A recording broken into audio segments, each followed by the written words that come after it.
जिसको देखो वो धुलकर निकल आता है ये भाजपा सरकार है या वॉशिंग मशीन है। अगर ये सरकार वापस आए तो उसके बाद चुनाव होगा ही नहीं। तो मेरा ही मानना है कि फिर जीत गए तो कहेंगे हटो परे, कोई जरूरत नहीं, आपकी चुनाव की कोई जरूरत नहीं। नमस्कार दोस्तों, वर्तमान में हमारे प्यारे भारत देश की जो स्थितियां परिस्थितियां देखते हुए आपको क्या लग रहा है कि सब कुछ सामान्य चल रहा है या कुछ आपको बदलाव नज़र आ रहे हैं या कुछ बदलाव करने के लिए आपके दिमाग में विचार आ रहे हैं?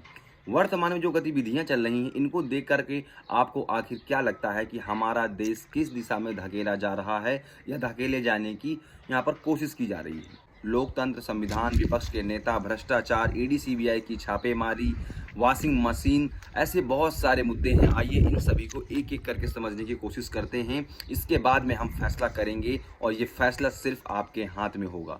तो आइए दोस्तों वीडियो को शुरू करते हैं। 26 मई 2014 को नरेंद्र मोदी भारत के 14वें नंबर के प्रधानमंत्री बनते हैं। बहुत सारे वादे किए गए आम जनता से। जनता को बहुत ज़्यादा उनसे उम्मीदें थी क्योंकि भारत में कांग्रेस का एक लंबा दौर समाप्त हो रहा था, भारत में बदलाव हो रहा था, एक के बाद एक बड़े फैसले लिए जा रहे थे और जनता का विश्वास जीता जा रहा था। कुछ काम अच्छे किए गए, कुछ काम खराब किए गए। ये लगभग हर सरकार का एक एवरेज होता है, लेकिन धीरे धीरे पूर्ण बहुमत की सरकार अपना असर दिखाना शुरू करती है। कुछ वादे आम जनता के बीच में बहुत ही ज़्यादा पॉपुलर हुए, जैसे कि अच्छे दिन आएंगे, 15 लाख रुपए। लेकिन मैं इन सभी वादे की बात नहीं करूंगा क्योंकि ऑलरेडी इन सभी वादों के ऊपर सरकार को कई बार घेरा जा चुका है और सरकार की तरफ से इसके ऊपर जवाब भी आ चुका है कि ये एक महज सिर्फ जुमला था। एक एक गरीब आदमी को मुफ्त में 15-20 लाख रुपए भी मिल जाए। ये जुमला है, ये भाषण देने का एक तरीका है, एक जुमला। फिर इसके बाद में 8 नवंबर 2016 को शाम को एक और बड़ा फैसला लिया जाता है नोटबंदी का, जिसमें भारत में 500 और 1000 के नोट बैन कर दिए गए। 8 नवंबर 2016 की रात्रि को 12 बजे से 500 रुपए और 1000 रुपए के करेंसी नोट कानूनन अमान्य होगी।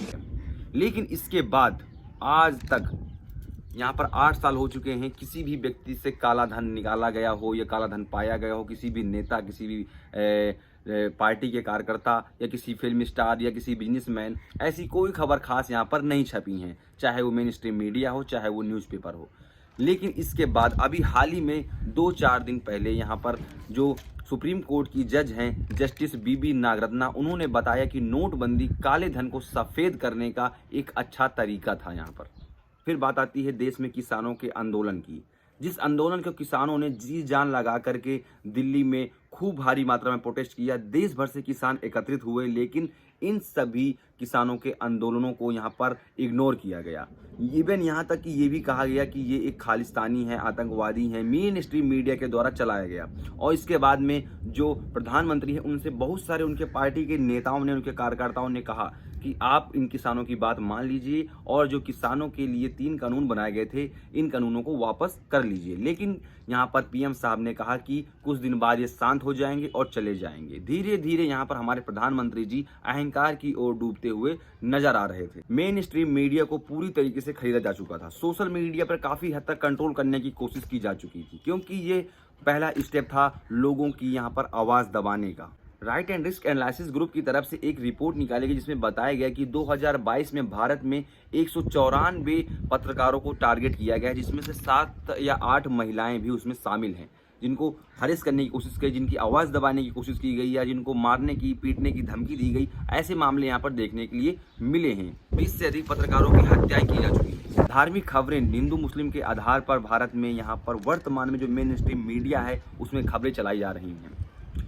सीमा पार से सीमा हैदर आई, एक महिला के ऊपर यहाँ पर खास कवरेज की जा रही है, बल्कि यहाँ पर जो मेन इश्यूज हैं देश के, महंगाई, बेरोजगारी, इनको यहाँ पर बिल्कुल पर्दा ही डाला जा रहा है, उसके ऊपर कोई डिबेट नहीं की जा रही है। मोदी जी कांग्रेस मुक्त भारत का नारा लगाते हुए आगे बढ़ रहे थे, लेकिन आज वर्तमान में भारत में ये स्थिति है कि बीजेपी के अंतर्गत कांग्रेस से जो भी भ्रष्ट नेताएं हैं वो आकर के पार्टी ज्वाइन कर रहे हैं और बीजेपी उन्हें वापस अपने पार्टी में ज्वाइन भी करा रही है, जिससे कि अब मैं ये कह सकता हूं कि क्या मोदी जी यहां पर कांग्रेस मुक्त भारत की बजाय कांग्रेस युक्त भारत बना रहे हैं। 2014 के बाद में ईडी सीबीआई ने भारत के 121 बड़े नेताओं के खिलाफ यहां पर जांच पड़ताल करना शुरू किया, लेकिन उसमें से 115 नेता यहाँ पर विपक्ष के निकल आए हैं। लेकिन अगर हम यहाँ पर कहें ओवरऑल 95% विपक्षी नेताओं के ऊपर यहाँ पर ईडी सीबीआई की छापेमारी या जांच पड़ताल की गई है। 2014 के बाद में 25 विपक्ष के नेताओं ने बीजेपी ज्वाइन की, जिसमें से उनके खिलाफ ईडी या सीबीआई के केस चल रहे थे। लेकिन उस 25 में से 23 के केस यहाँ पर ईडी सीबीआई के बंद कर दिए गए जब से उन्होंने बीजेपी ज्वाइन कर ली है। अशोक चौहान, शुभेंदु अधिकारी, अजीत पवार, हेमंत बिश्वा शर्मा जो असम के वर्तमान में मुख्यमंत्री हैं, ऐसे कुछ गिने चुने लीडर्स हैं। लेकिन इसके अलावा अन्य बहुत सारे लीडर्स हैं जिनकी अपने आप में एक लिस्ट है। कहने का अर्थ है यहाँ पर कि ईडी सीबीआई की जांच के द्वारा विपक्ष के नेताओं की आवाज को दबाया जा रहा है, विपक्ष के नेताओं को दबाया जा रहा है और जबरन उन्हें फोर्स किया जा रहा है कि आप हमारी पार्टी को ज्वाइन करिए। कुल मिलाकर यहाँ पर ईडी सीबीआई राजनीतिक रूप से कठपुतली बनकर रह गई हैं। ये बीजेपी सरकार महज एक वॉशिंग मशीन बनकर रह गई है, जिसमें किसी भी विपक्ष के नेता को अगर कोई भी भ्रष्ट नेता है इधर से डालो आप, वो भ्रष्टाचारी, बाहर से निकलेगा आपको राष्ट्रभक्त एकदम स्वच्छ नेता। इस वॉशिंग मशीन को लेकर के मुझे एक बहुत ही अच्छी पंक्ति याद आ रही है जो आपको सुनाना चाहता हूँ कि झूमते हैं सांप सारे न जाने कैसी ये बीन है, इनका ना ईमान है और ना ही इनका कोई दीन है, जिसको देखो धुलकर निकल आता है, जिसको देखो वो धुलकर निकल आता है, ये भाजपा सरकार है या वॉशिंग मशीन है। अब तो आम जनता के बीच में भी ये मैसेज जाने लगा है कि वो भी अपनी पार्टी में शामिल कर ले रही है और वो एक बीजेपी को भ्रष्ट पार्टी बनाने की ओर अग्रसर है। लेकिन आप सुनते होंगे कि हिंदू मुस्लिम हो रहा है देश में। एनसीआरबी के डेटा के अनुसार 2014 से लेकर के 2020 के बीच में भारत में 5417 सांप्रदायिक दंगे के मामले दर्ज कराए गए हैं। आप द हिंदू की इस रिपोर्ट को देखिए, जहां पर बीजेपी की सरकारें हैं वहां पर 75% हेट स्पीच उनके द्वारा दिए गए हैं। इसके अलावा आप अगर बात करें 2023 की कुछ रिपोर्ट्स कहती हैं कि 2/3 जो यहाँ पर हेट स्पीच है वो अगेंस्ट मुस्लिम है। इसके अलावा जो अगर मैं बात करूँ मणिपुर के दंगे की, जहाँ पर खुल करके वहाँ के एथलीट्स वहाँ पर अपनी आवाज़ उठा रहे हैं, लेकिन उनकी आवाज़ को दबाया जा रहा है, ना ही मेन स्ट्रीम मीडिया में एक भी कवरेज दी गई है। यहाँ पर बात की जाती है सीमा हैदर की, लेकिन आप अगर आज भी नहीं समझ पा रहे हैं इन सब बातों को, तो किसी भी व्यक्ति का इस तरह डेटा यहाँ पे बताना या किसी भी व्यक्ति का ये डेटा लीक करना या बताना, ये उसके लिए व्यर्थ है। अगर मैं बात करूं सत्यपाल मलिक की, जिस टाइम पे पुलवामा अटैक हुआ था जम्मू कश्मीर में, उस टाइम पे सत्यपाल मलिक वहां के गवर्नर थे, तो उन्होंने पत्रकार जो है करण थापर, उनके एक इंटरव्यू में बताया था कि जो पुलवामा अटैक हुआ था वो मोदी जी की गलती की वजह से हुआ था। अगर वो चाहते तो पुलवामा अटैक नहीं होता। ओपनली कोई बंदा इस तरह बोल रहा है प्रधानमंत्री को, जो उन्हीं की सरकार में राज्यपाल था, लेकिन उनकी किसी भी बात को किसी भी व्यक्ति ने कोई सीरियस नहीं लिया है। यहाँ पर मेन स्ट्रीम मीडिया ने एक बार भी यहाँ पर सत्ताधार पार्टी से एक भी सवाल नहीं किया है। इस प्रकार से यहाँ पर गुलामी की जा रही है सरकार की, और ना ही विपक्ष एकदम सक्रिय हो पाया इन सही मुद्दों को लेकर के। आम आदमी अगर खुल करके बोलता है तो उसको सीधा जेल में डाल दिया जाता है। बेवजह के उनके ऊपर केस लगाए जा रहे हैं, बेवजह के उनके ऊपर एक्ट लगाए जा रहे हैं, कानून के तहत उनको गिरफ्तार किया जा रहा है। भारत देश में ये स्थिति बनी हुई है। बीजेपी के खुद नेता बोल रहे हैं कि अगर हमारी सरकार इस बार बनेगी तो हम संविधान को बदल देंगे। ओपनली रूप से संविधान को बदलने की यहाँ पर चुनौती दी जा रही है भारत की जनता को, भारत के नेताओं को, भारत के लोगों को। राष्ट्रपिता महात्मा गांधी की जयंती 2 अक्टूबर को होती है, आप भली भांति परिचित हैं, लेकिन उस दिन उनके हत्यारे नाथूराम गोडसे को ट्विटर पर ट्रेंड कराया जाता है। ये आखिर भारत देश किस ओर बढ़ रहा है? अगर हम बात करें यहाँ पर लद्दाख की, तो लद्दाख में सोनम वांगचुक 20 से 25 दिन अनशन पर बैठे रहे, उनकी कोई आवाज़ नहीं सुनी गई। उनके साथ में 30 से 40 हज़ार लोग रोड पर उतर आए, लेकिन किसी से कोई बातचीत यहाँ पर अहंकारी सरकार के द्वारा नहीं किया गया है, और ना ही मेन स्ट्रीम मीडिया के द्वारा यहाँ पर कोई कवरेज की गई है। वहाँ के लोग महज सिर्फ इतनी मांग है कि हमें एक फ्री स्टेट बना दीजिए, क्योंकि यहाँ पर 370 लगने के बाद में उन्हें जो ड्यूटी का दर्जा दिया गया है, वहाँ पर उनके हालात उनके लिए वहाँ पर अनुकूल नहीं हैं। वो चाहते हैं कि हमें संविधान के 6वीं अनुसूची में शामिल कर दिया जाए, ताकि हम अपने आप को सिक्योर फील करें।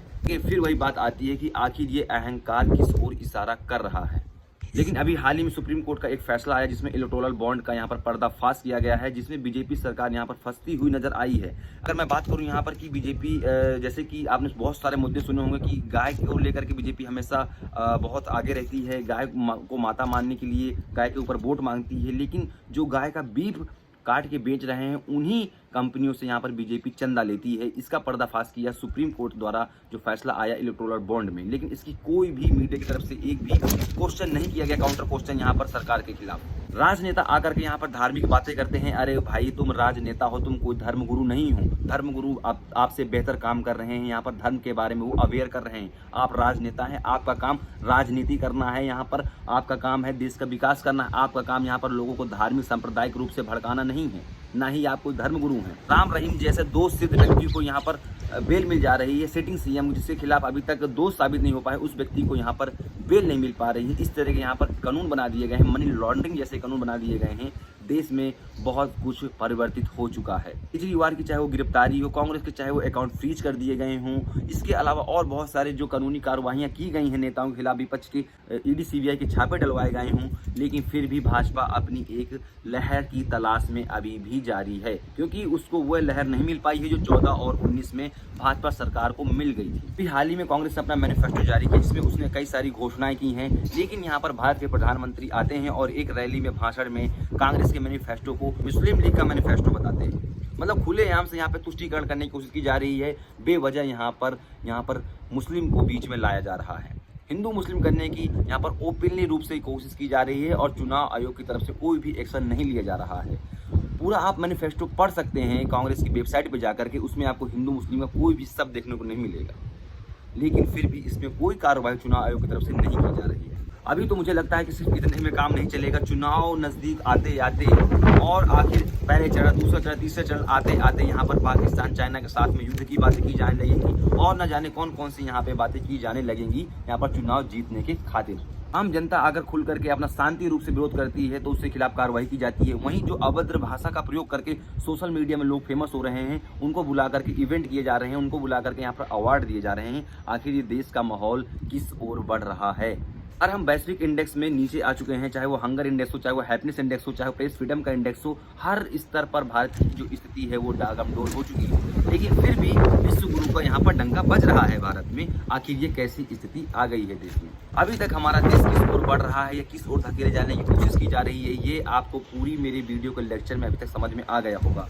लेकिन अभी आपके पास में एक ब्रह्मास्त्र है, वह है आपका अपना मतदान। आप अपने मतदान के द्वारा आप परिवर्तन ला सकते हैं। ये सिर्फ आपके ही हाथों में बचा है, क्योंकि सारी एजेंसियां बिक चुकी हैं, सारी मीडिया बिक चुकी है। आपकी कोई ना आवाज़ सुन सकता है, ना ही कोई आपके लिए कोई खड़ा हो सकता है, ना ही कोई नेता आपके लिए बोल सकता है। आपके लिए आप खुद जिम्मेदार हैं और आपके लिए आप खुद ही काफ़ी हैं। आपका एक मत ही काफ़ी है, तो आप अपने मत का सही प्रयोग करें। आप अपना मत सिर्फ रोड देख करके वोट मत करें कि मेरे लिए अच्छी रोड बन जाएगी। आप ये भी देखें कि आपकी खेत खलिहान की बात कौन करता है, क्योंकि आपको खेती करना है खेत खलिहान पे, ना कि आप खेती करेंगे रोड पे या किसी हाईटेक बिल्डिंग पे।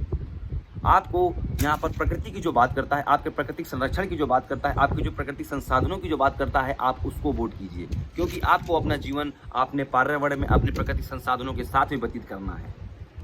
आपके जो रोटी कपड़े मकान की बात करता है, आप उसको वोट दीजिए। आपके बच्चों की शिक्षा स्वास्थ्य चिकित्सा की जो बात करता है, रोजगार की जो बात करता है, आप उसको वोट दीजिए। आप वोट देने से पहले एक बार जरूर सोचिए, क्योंकि ये चुनाव आपका भविष्य तय करेगा।